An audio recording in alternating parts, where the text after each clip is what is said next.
One of the few remastered games I was not disappointed with. Hi, I'm Tom, and this is Assassin's Creed The Ezio Collection.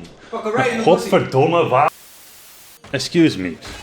The Ezio Collection is not just one game, but all three the Assassin's Creed games with Master Assassin Ezio Auditore as the main character. And although there are only a few notable changes, I must say that it was fun to play around with the games from the past again.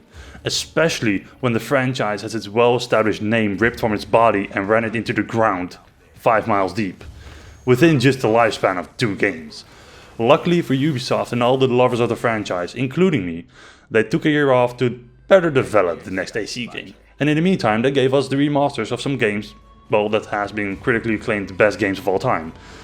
Because the story of Ezio is not just a good one, it's a great one. Attaching yourself to an Italian playboy forced due to tragic events turned assassin in the medieval times is not only one of the most interesting plot lines I've ever seen, it is also one of the best executed ones.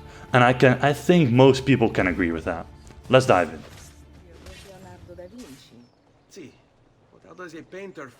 I would still like to mention that I'm not actually going in depth with each individual game. I'm more going to focus on the whole package that the price includes, which granted is a lot, because included come 3 games that are all worth more than the current price tag of $40.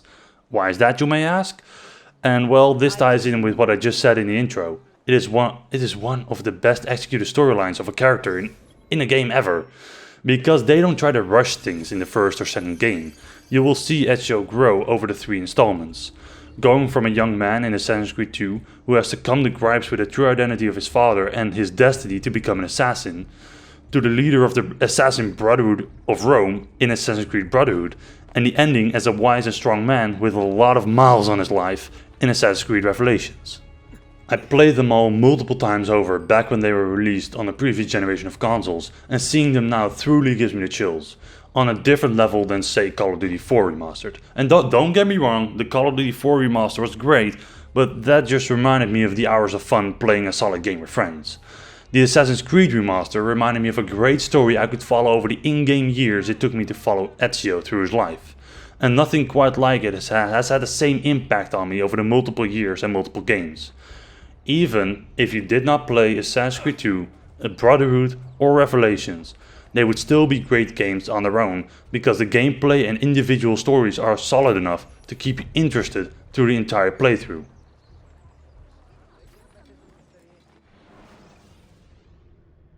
Now there are some negatives, but they are more complaints and special cases. Starting off with the graphics.